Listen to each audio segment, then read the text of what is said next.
So I've started recording. And as you know, today is the last lecture before Meghna takes over the course, right?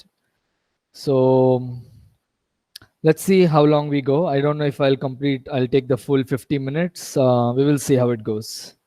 Because I also don't want to start something and then leave it hanging, right?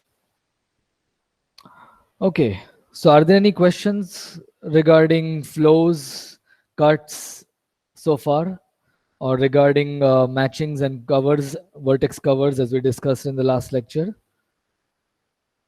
Is there anything that anyone would like clarification for?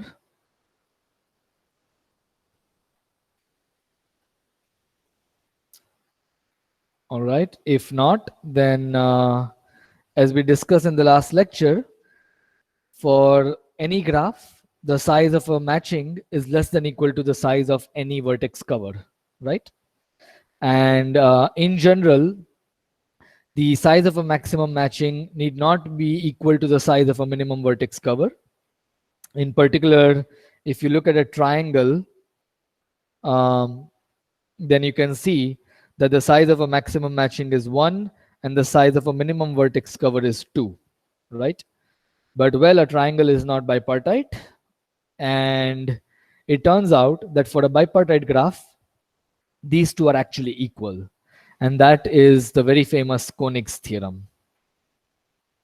I believe when Koenig proved his theorem, the theory of flows in networks was not even known. So Koenig's proof was different, but there is a way to prove Koenig's theorem using the max flow min cut theorem. It actually turns out to be a straightforward consequence of max flow min cut. Okay. So today our goal is to prove Koenig's theorem using the max flow min cut theorem. Okay. So before we do that, I want to talk a little bit more about the structure of vertex covers.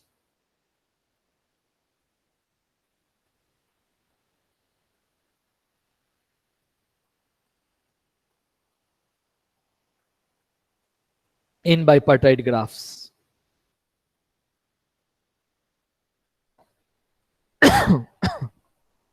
Okay.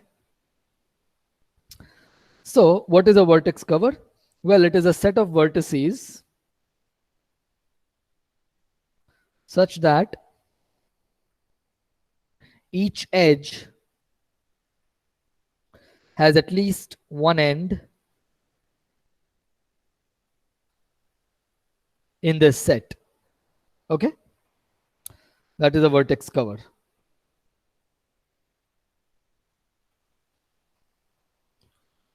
Right.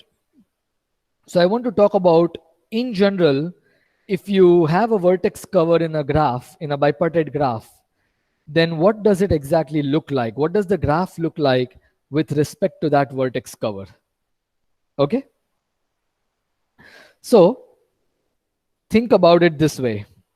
We have a bipartite graph. So let's call this set Y, and let's call this set Z. They don't have to be equal in size. Doesn't matter. So let's say we have a vertex cover X. So X could have some vertices from Y and it could have some vertices from Z, right? So let's say this is the part X intersection Y and this is the part X intersection Z.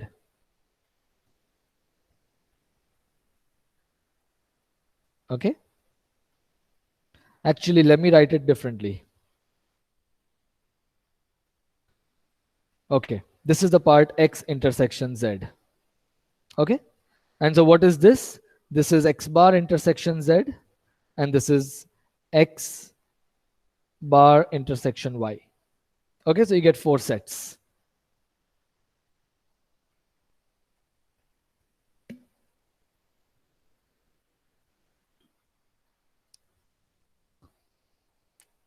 Now let me ask you, you know the definition of a vertex cover, right? Let me ask you a question. Can there be any edges like this?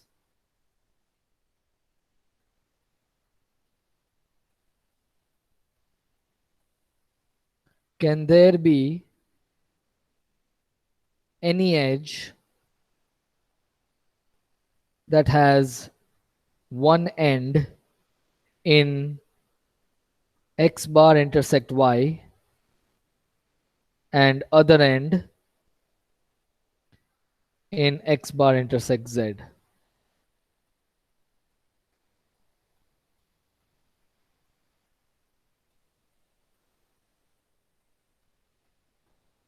No, right? Because by the definition of a vertex cover, each edge has at least one end in x. So both ends cannot be in the complement of x, right? And so that means that all edges in this graph, they either look like this, or they look like this, or they look like this, right? If you draw it correctly or in a particular manner, it looks like an N structure.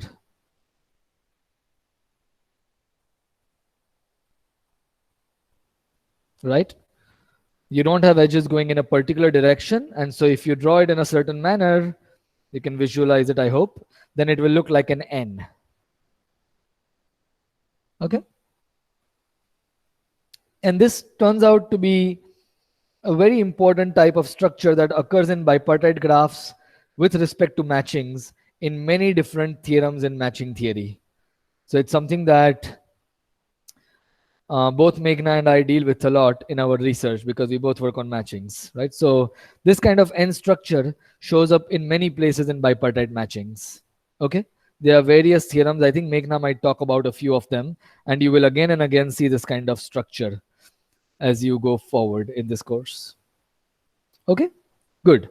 So I just wanted to have you, have this observation in your mind because it will be relevant as we go on discussing further, right? So now our goal is to prove Koenig's theorem. So that's the goal, but I'm not going to present the whole proof in an absolutely linear fashion.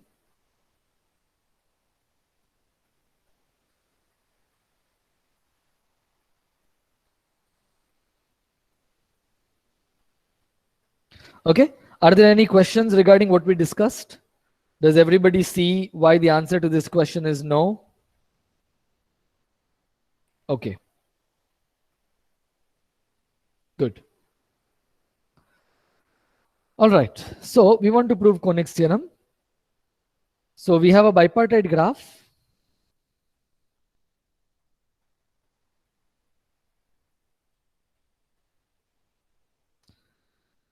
And we want to prove that the size of a maximum matching, cardinality of a maximum matching, is equal to the cardinality of a minimum cover. Actually, let me not write it here.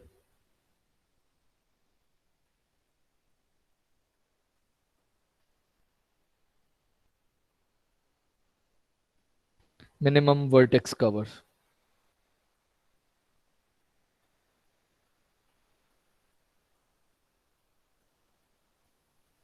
Okay. All right. But we want to prove this using the Max-Flow-Minkut theorem, right? There are other ways to prove it, but we want to use the Max-Flow-Minkut theorem, right? So how do we do that? Well, we don't have any network here. We don't even have a directed graph here, right? So we want to construct from this bipartite graph G a network, right? So we are going to have a network based on this graph.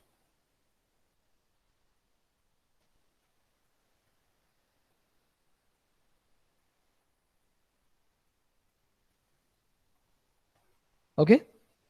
And what we want is that whenever there is a matching, whenever there is some matching, it should become like a flow in the resulting graph. In fact, it will become a flow in the resulting graph. Okay. So how do we construct this network? Any ideas, any thoughts? So this is our bipartite graph. So in some sense, you probably expect that the bipartite graph is going to be there in the network, but we need to add more information to it, right? We need a source, we need a target, we need a capacity function. And what we want is that every matching becomes a flow and every flow corresponds to a matching. Or something like that. Maybe not every flow, but maybe we are interested only in certain types of flows. As you can probably guess, we will be interested in integer flows, right? We will not be interested in fractional flows. So how should we go about this construction? We have the bipartite graph. We want to add a source and a target so that the matchings correspond to integral flows and vice versa. Any suggestions?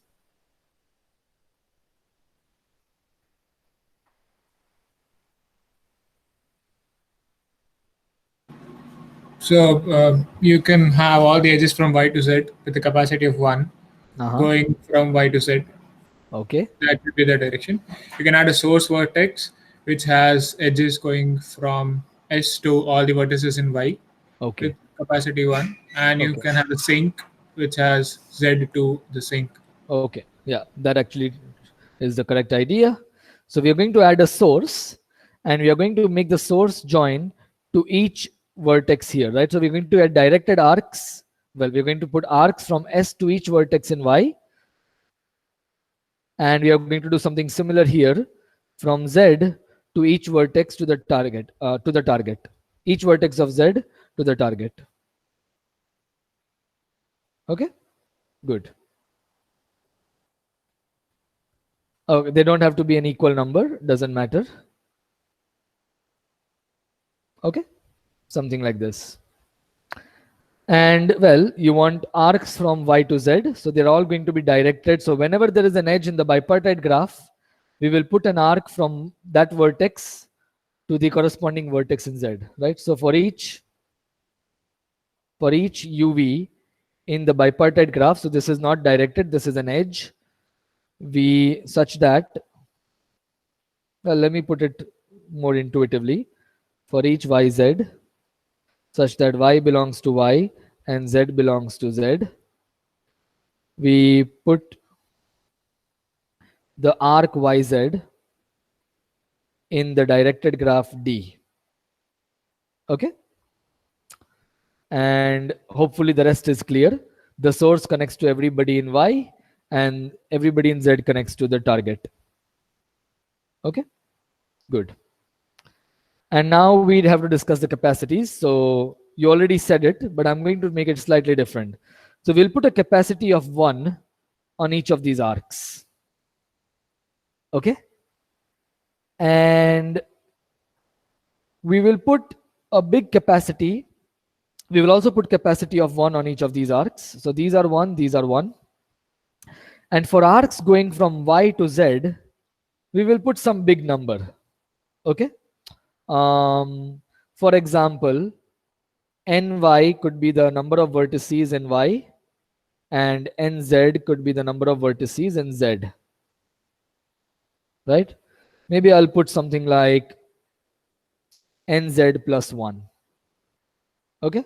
Doesn't matter. You can take some large number. It is very common in network flows to allow capacity infinity, but I did not allow infinity in all the discussion so far. So I'm just going to put a big number. Okay? But most of the theory does not change if you allow infinity, or if it changes appropriately. For example, if you allow infinity capacity arcs, you may not have a max flow because you can keep increasing forever. So then you have to be careful when you state the max flow min-cut theorem. Okay? But anyways, we will just put a big number like nz plus 1. Okay? Okay. And now we claim that all the flows, so let's talk about the flows in this network.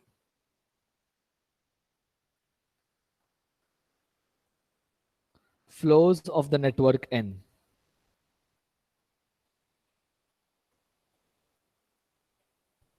Okay.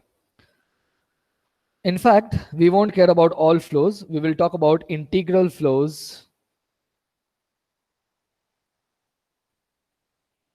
of the network N. Okay. I claim that if you take any integral flow, it will have to be 0, 1. Every arc will have to get flow f value of equal to 0 or equal to 1. So the first claim is that if f is any integral flow in the network N, then f is a 0, 1 flow. What do I mean by this? By this I mean that for each arc of the directed graph D, the f of A is either 0 or 1. Okay? Can anybody explain why this is true? Why does any integral flow in this network, why does it have to be 0 or 1?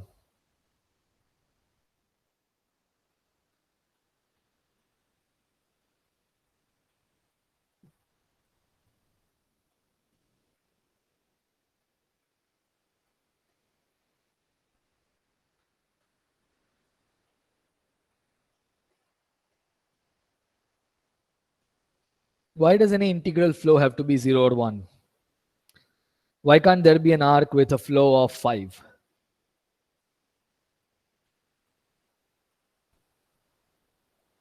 Right. So if you look at all arcs from S, the capacity here is 1. And if you look at all arcs from Z to T, the capacity here is 1. So it is absolutely clear that for arcs here from S to Y and from Z to T, it is absolutely clear that the F value has to be 0 or 1, right? Because you have to respect the capacity constraint, and the capacity is equal to 1. So the integer number can be either 0 or 1. Okay? So the main question is, what about arcs like this from Y to Z? Why are arcs like this restricted to F value equal to 0 or 1? So they'll start with a flow 1 only, right? So the maximum flow that can go out of it can only be 1. Can you make it more precise? Like the incoming flow to each of the points in Y is 1. So the outgoing has to be 1. Exactly. For any vertex, there is exactly one arc coming from S to that vertex here. And so the incoming flow can be 0 or 1. And so the sum of all these numbers for that vertex V has to be 0 or 1. Because all of them are non-negative integers, basically all of them will be 0. One of them could be 1. Okay? And the same argument applies here. But instead of looking at S, you look at arc to T. Okay? So this is clear. So I will not even write down the proof. Proved. Okay? Everybody happy with this argument? You are using the capacity constraints and the conservation constraints.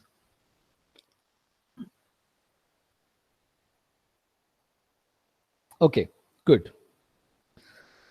All right. So another thing we know from your assignment 2, which you will be proving,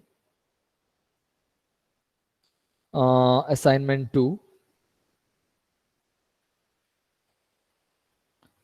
problem 1.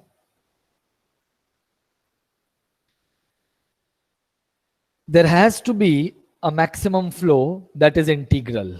Okay? Because the capacities are all integers, there will always be a maximum flow that is integral, which means for each arc, it will be an integer. And then by the previous claim, we know that it will be 0, 1. So we know that there exists a maximum flow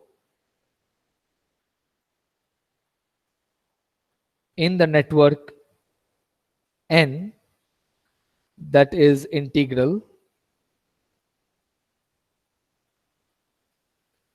Thus, by previous claim,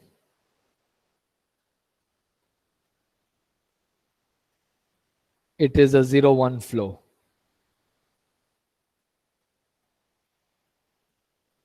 Right? So this first part here is from assignment 2, problem 1, and then this is from the previous claim.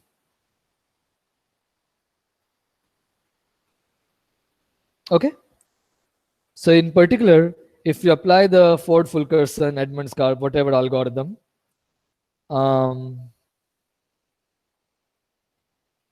you can apply it in such a way that you will find an integral flow that is maximum.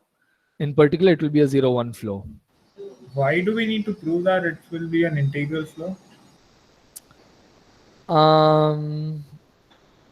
You mean why do you need to solve assignment 2, problem 1? Yeah. Well, is it completely obvious?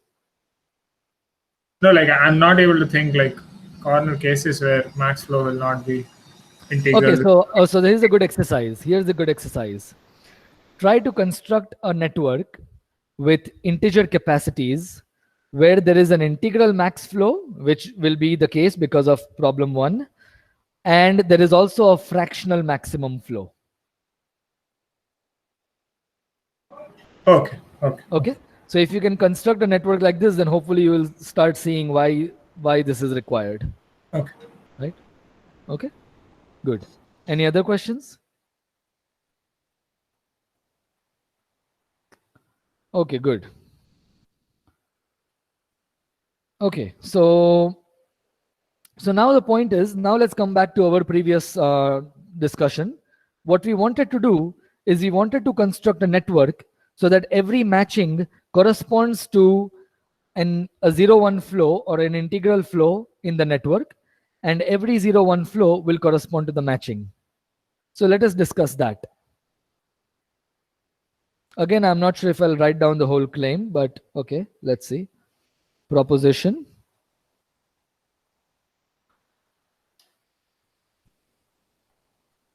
Any matching in G, let me give some symbols. Any matching M in the bipartite graph G corresponds to an integral flow F in the network N, so that the cardinality of the matching is equal to the value of the flow.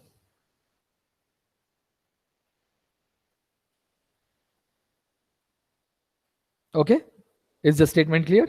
You take any matching, from this you can get a flow, an integral flow, in particular 0-1 in the network, so that the size of the matching is equal to the value of the flow F.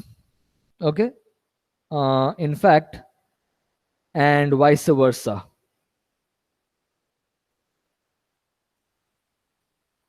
So you take a flow, you can get a matching, and you have a matching, you can get a flow.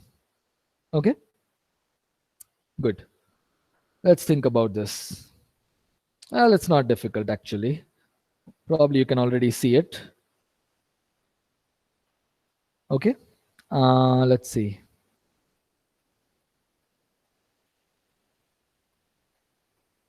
Well, supposing you have a matching here, right? So a matching looks like this. There may be other vertices, but there'll be some edges like this, and then there'll be more vertices like this. Okay, maybe I should be consistent with the number of vertices. So I put 6 here and I put 5 on the other side. Okay, well, in this case, it's quite straightforward. In the directed graph, you look at those 3 vertices.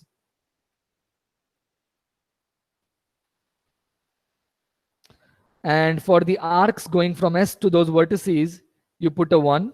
Well, let's do the easy part first. The easy part is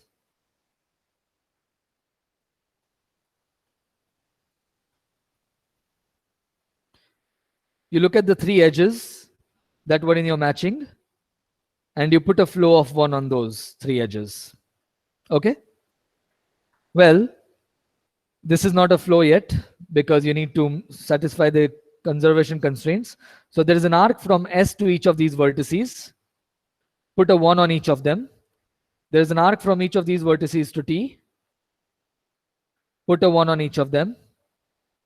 Right? And for all of the remaining arcs of the directed graph, you put a 0. 0 everywhere else. Okay? And it is clear because of the definition of a matching. Remember, because of the definition of a matching, you cannot have two edges incident at a vertex, right? So each vertex is incident with at most one edge.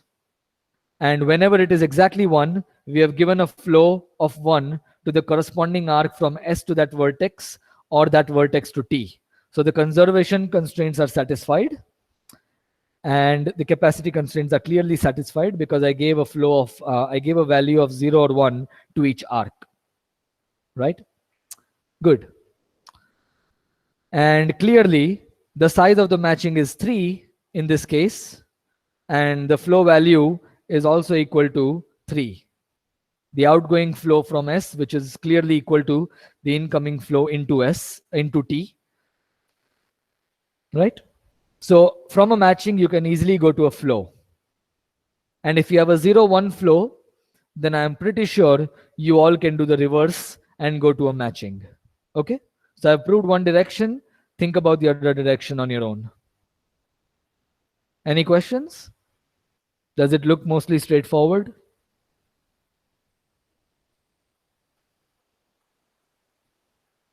All right. So, well, proved, right? It's easy.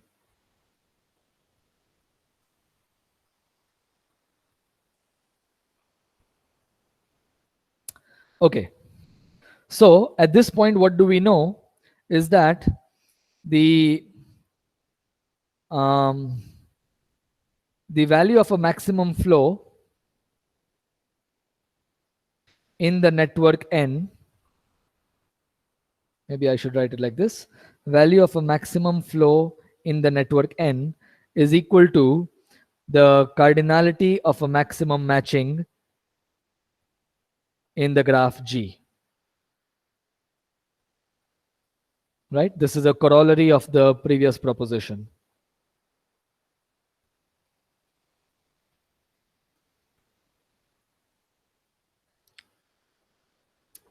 Okay?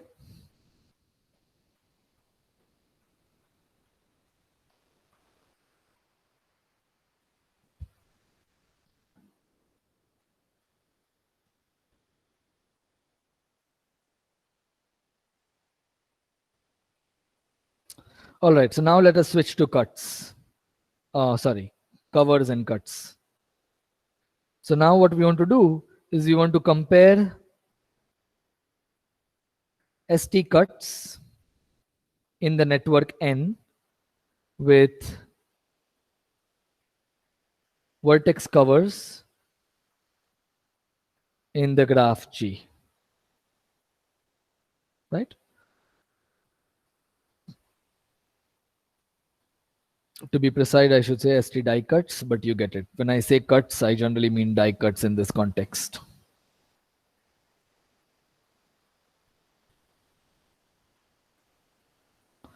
Okay. So let's take a look at a vertex cover, right? We have already discussed that a vertex cover looks like this.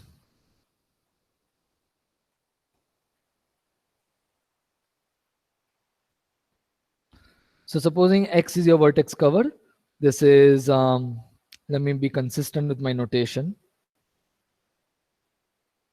So the cover here is, okay, X intersect Y, X intersect Z, all right. So supposing this is X intersect Y, this is X intersect Z. So X is your vertex cover.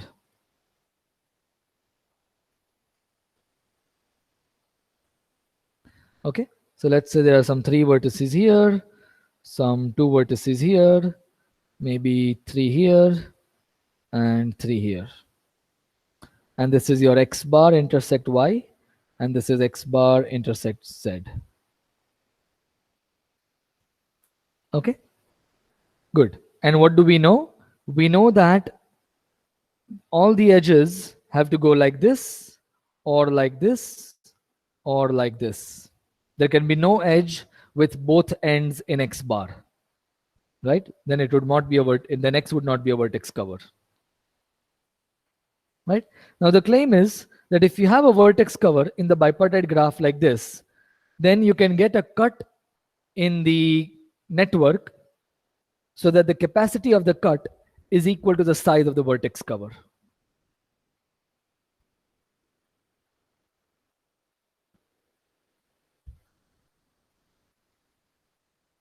Okay.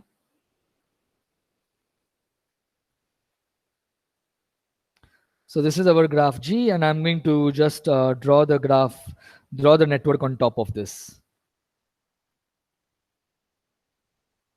Okay. So our goal is to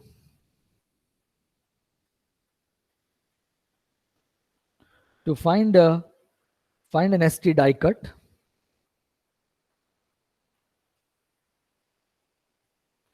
in the network N.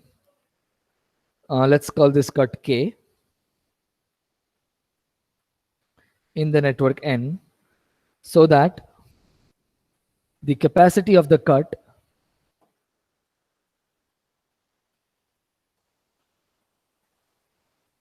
is exactly equal to the size of the vertex cover.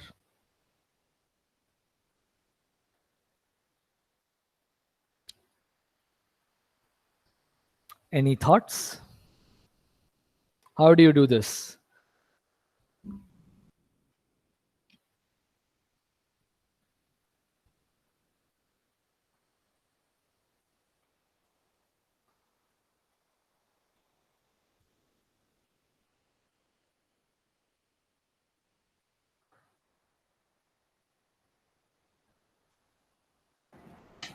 Take all edges from S to X intersection Y, which are full, Okay. and X intersection Z to T, which are full. And Okay.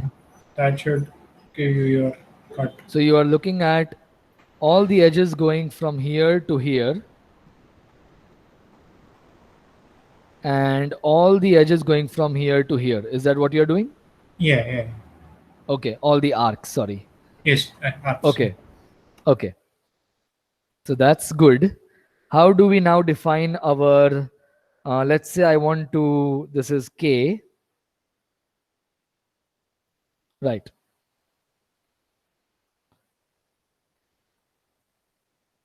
So what exactly are we doing now? So you want these arcs to be in your cut, right? You want these to be in your cut. And you Yeah. don't want any others to be in the cut. Yes. Or we Right. can trace back like, yeah, okay, yeah. This to be in the cut, yeah. Right? Okay. So how should I define how do you claim that this is a cut? Right? I need to make sure that K is equal to partial of, I don't know, U for some U, such that S belongs to U and T does not belong to U. How do you define a set U so that we get exactly these arcs? This makes sense because you are taking the capacity of the arcs you have indicated is exactly equal to the size of X intersection Y, because it is 1 for each arc, and the number of arcs is the number of vertices here. And similarly, the capacity is equal to the size of X intersection Z here, because each arc is capacity 1. But how do you convince me that this is a cut of the graph? For that, you need to show me a set U so that this condition holds. So how do we define U? Anyone? Honestly, even I don't remember. So let's think about this together.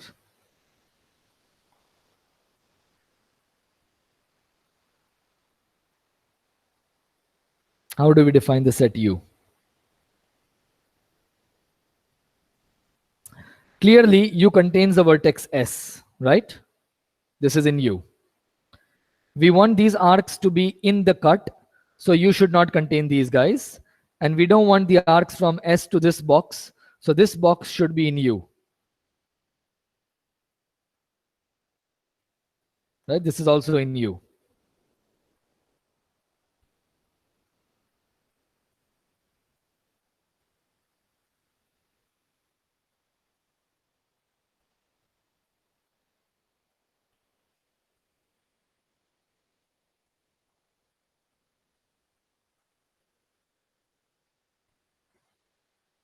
How about we take this remaining part?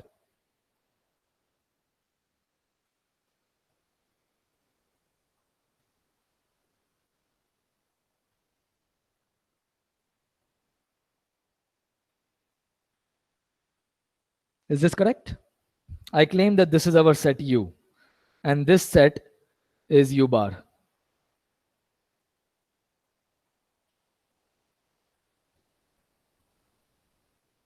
Let's see, why is this correct or is it not correct?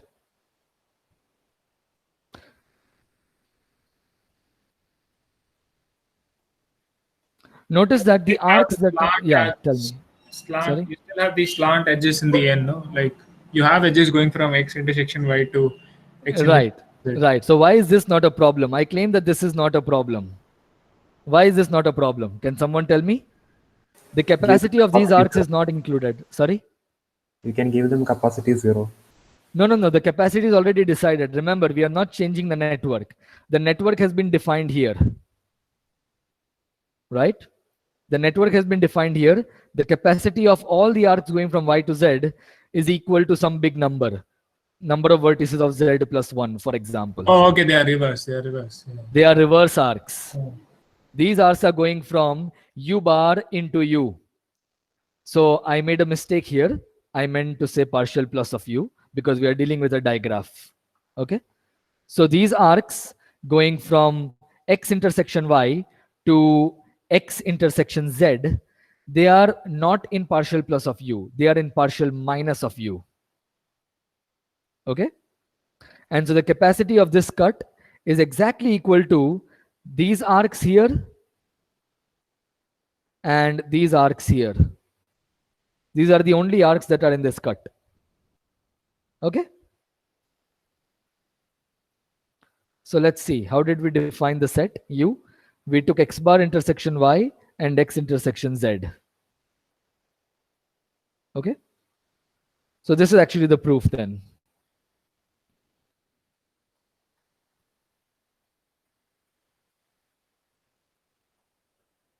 Proposition.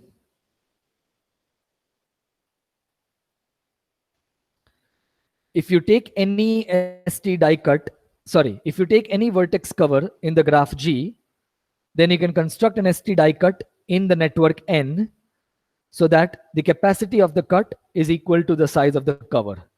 And the proof basically tells you how to construct this die cut, right? For any vertex cover X in the graph G, maybe I should write it differently. Each vertex cover X in the graph G corresponds to an ST die cut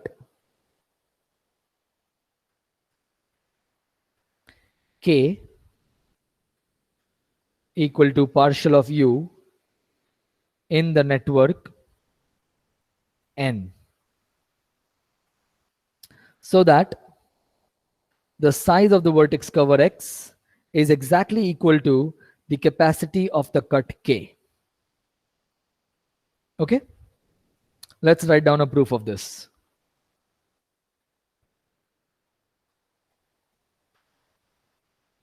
So, well, because we have a vertex cover, and let me call this bipartite graph G with color classes Y and Z, right? So these are the two parts of the bipartite graph, right? So we can get this drawing Of course, the drawing is only for illustration.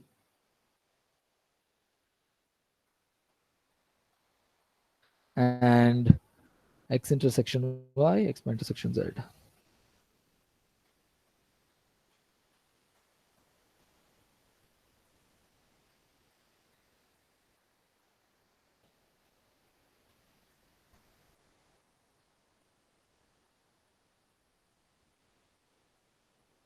Okay. Consider u to be x bar intersection y union x intersection z.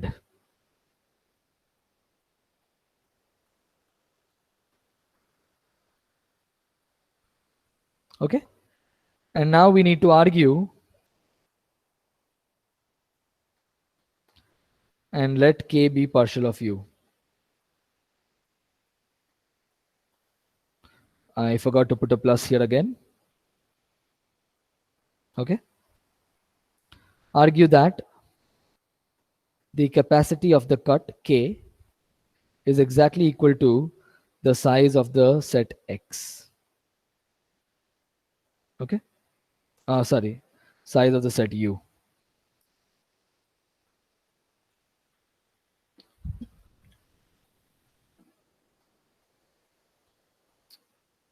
Right. So just to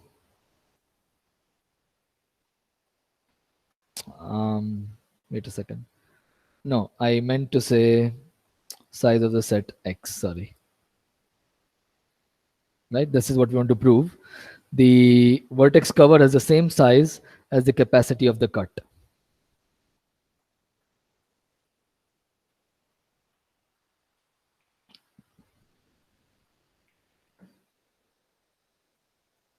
Okay. And how do you argue that? Well, that is basically what we just did. So just to give you an idea, u is x bar intersection y. So u has this part, u has this part, and u has the vertex. Oh, and we have to include the set S, of course.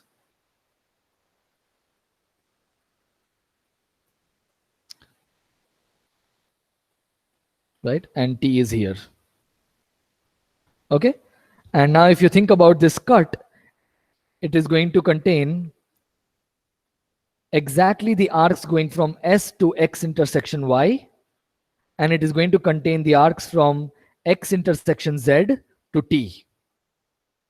And there will not be any other arcs because these arcs are going from U bar to U, so they will not be considered. And there are no arcs from U to U bar because this is a vertex cover, right? Because X is a vertex cover, there are no arcs from this part here to this part here, right? So the capacity of the cut is exactly equal to the capacities of these arcs plus the capacities of these arcs. And if you think about that, that is exactly the number of vertices in X intersection Y plus the number of vertices in X intersection Z, and that is exactly equal to the number of vertices in X. Okay, good. Does everybody see how the proof works?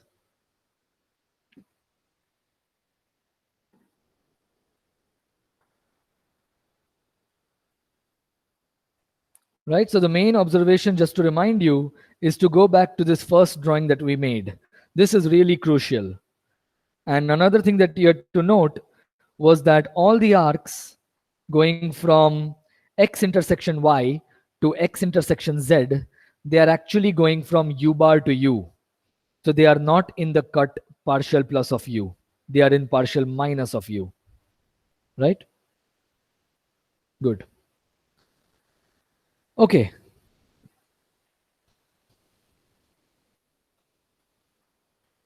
So each vertex cover corresponds to a die cut. And now the only thing that we have to prove is that the capacity of a minimum cut is exactly equal to the size of a vertex cover. In fact, I would like to add some more information.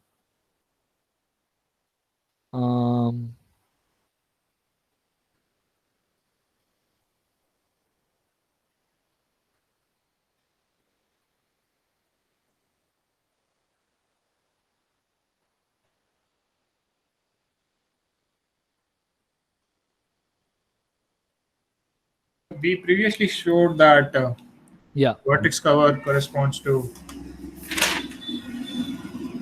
Oh no, it was the other thing. Sorry. Okay. I would like to add one more information, which is the following. And the capacity of the cut is less than equal to the biggest number that we chose. The big number we chose was nz plus 1. So I want to say that it is less than equal to nz.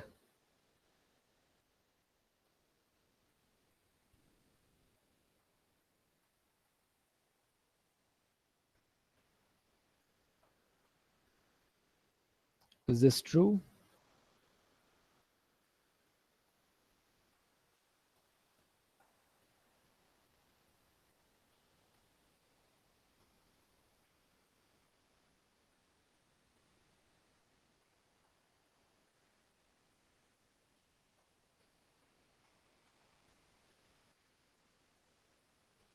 Yeah. Okay. There is one more assumption I'm going to make. In this bipartite graph, I can put z to be less than equal to y. I can just switch the colors so that the right side is smaller than the left side, or of equal size. Okay. Notice that. So this is just a convention. This is just a convention. Notice that in this cut, I am not using any arc that is going from x to y, that is going from y to z, right? There is no arc from y to z which is in this cut, and so the capacity of each arc is actually equal to 1, right? These are all 1 and these are all 1. And now you can see that the capacity of cut has to be less than equal to the number of vertices in z.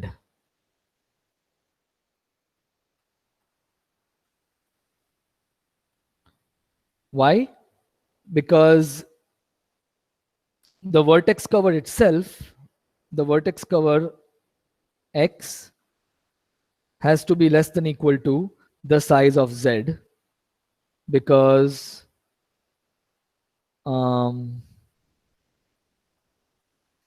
okay, I'm going to make one small change here. Each vertex cover x such that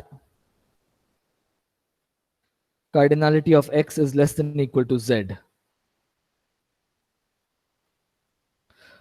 Because notice that y and z are both vertex covers of the graph.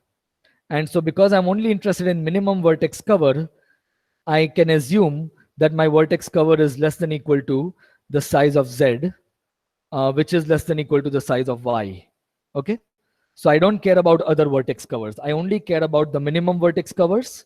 And so I can make this assumption because my goal is only to prove that the minimum vertex cover is equal to the minimum, the capacity of the minimum cut, right? So I don't care about all the other vertex covers in the graph. Okay.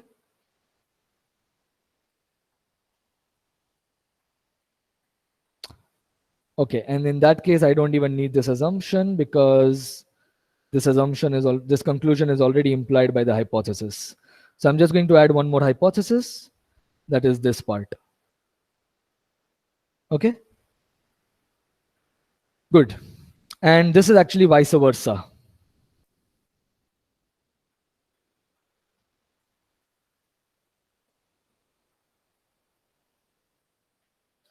If you take any cut of the graph whose capacity is less than equal to the size of the right side, then that cut will give you a vertex cover in the original graph, right? Suppose that K is an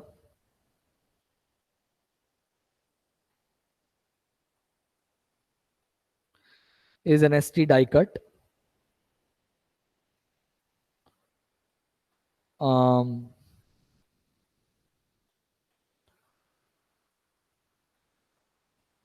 of capacity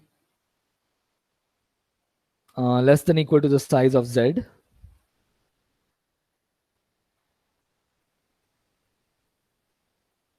then K corresponds to a vertex cover of the graph G.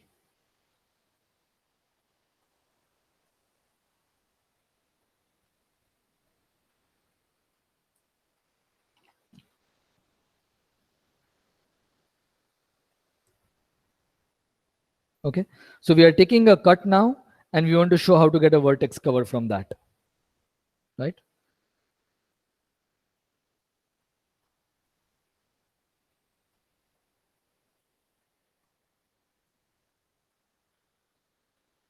Okay, so the cut is going to look like, well, it contains the set S and it does not contain T. So I'm looking at the set U. Something like this, right? This is your set U and this is U bar. Okay.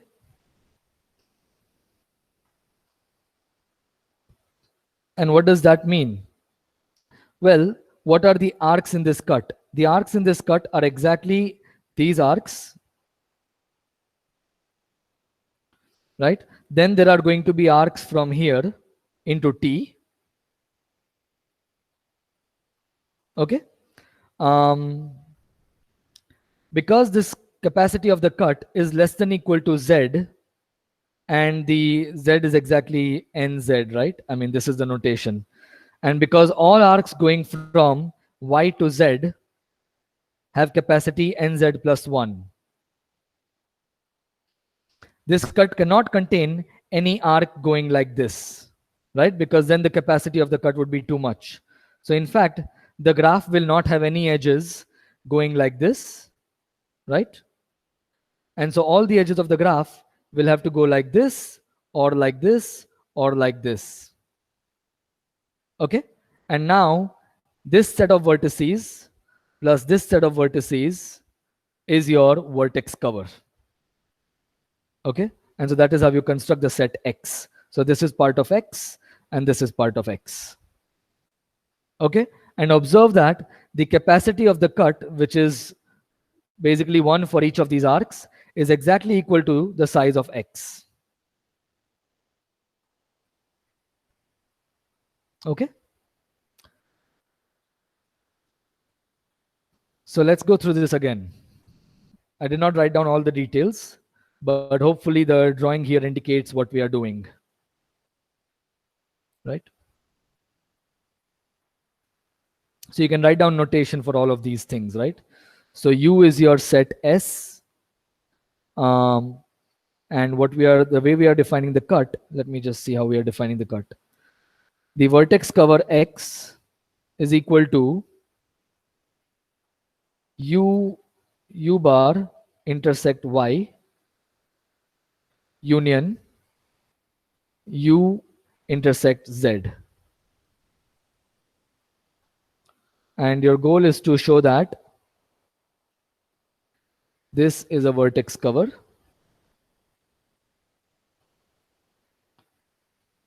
Right? So we just went through the argument and argue that the cardinality of U is exactly equal to the capacity of the cut K. Okay?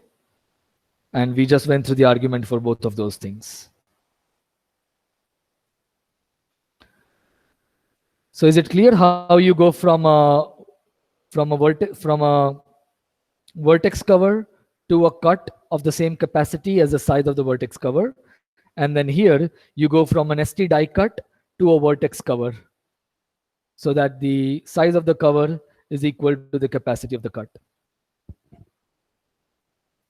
Any questions on how this proof works?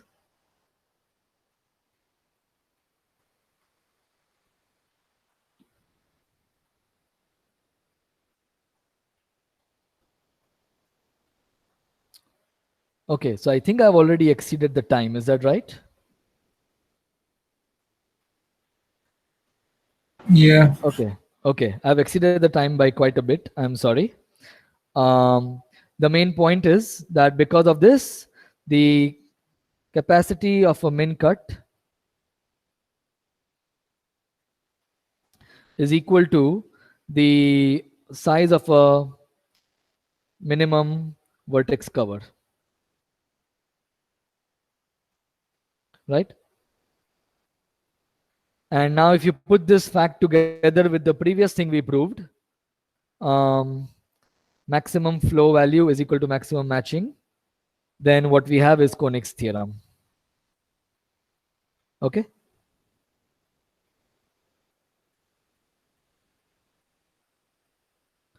Which is that the size of a maximum matching is equal to the cardinality of a minimum vertex cover.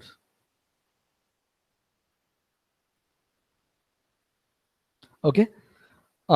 In particular, you can find a matching using the max flow algorithm. That is clear. You can actually also find the vertex cover using the max flow algorithm, but I don't have time to cover that today. Probably Meghna will be covering that in one of her lectures. I will convey to her that I have not been able to cover how to compute the vertex cover using the max flow min cut algorithm. Okay. But in any case, we have proved Koenig's theorem because that does not require an algorithm. And we know how to find the maximum matching in a bipartite graph. Okay. So that's it for today's lecture. And well, that's the last lecture for me. And Meghna will take over from Monday. But I'm here for another 15, 20 minutes or so if you want to stay back and ask any questions.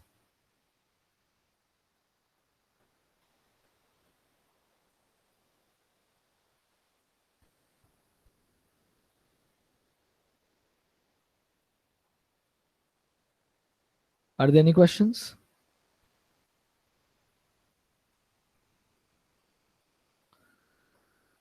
Okay, I'll also make some other announcements. I made small changes to assignment 5. Problem 5, there was an error, so that has been corrected. And problem 1, I want you to do a very specific type of argument. So I've added more clarification. In particular, I don't want you to use the max flow min cut theorem correctness or algorithms correctness to prove problem 1. So I have said exactly what I want you to do. If there is any further confusion, you can come to office hours. I will be holding today's office hour. And from next week onwards, either I or Meghna will be conducting that office hour from Friday 2 p.m. I will discuss with Meghna and let you know. Okay. But lectures will be conducted by Meghna, I believe at the same Google Meet link. She will probably send out an announcement over the weekend explaining everything. Okay. So, with regards to the previous assignments marks, can we still discuss that? Yes, you can. I sent an announcement that if there is any marking complaint, then you send an email to me. So Okay, that sir. still applies. All marking complaints related to assignment 1, assignment 2, and the midterm exam should be directed to me. Okay. Okay, sir. But please send them within 10 days of marking. Okay, I will not attend complaints afterwards. Only within the first 10 days of marking. I don't want people to come to me at the end of the course and be like, oh, if I just get a little more 1 mark here, then my grade will be so and so. Okay, so please do it within 10 days. Thank you. Any other questions, clarifications regarding logistics, regarding what we discussed today?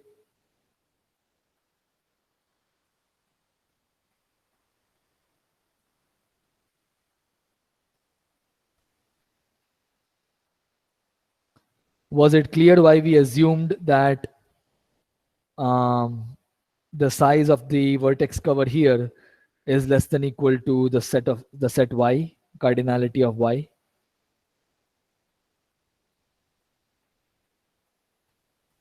Yeah. Okay. Good.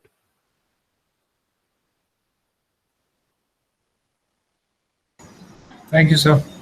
Thank you. You're welcome. Thank you, sir. Thanks. You're welcome. Thank you, Amsi.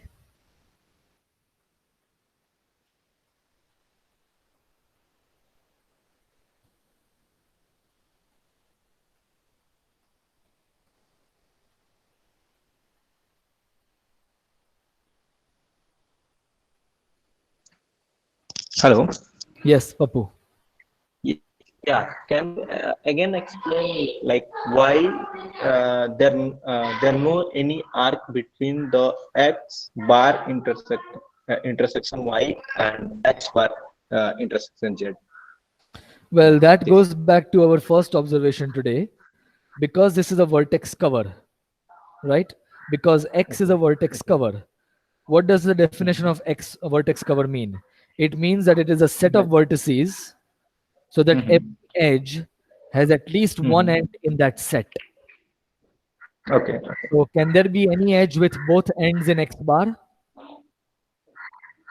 No. Remember, X bar is the Okay. complement of X, right? So because there cannot be any edge with both ends in X bar, you cannot have any edge from X bar intersection Y to X bar intersection Z. Oh, okay. Right? So we use that argument throughout actually, but we did it in the beginning. Okay. Yeah? Okay, thanks. Any other questions?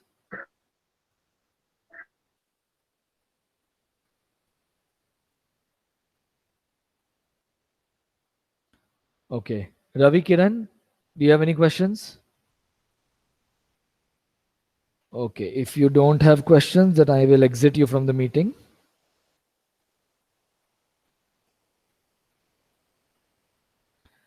And I will stop recording.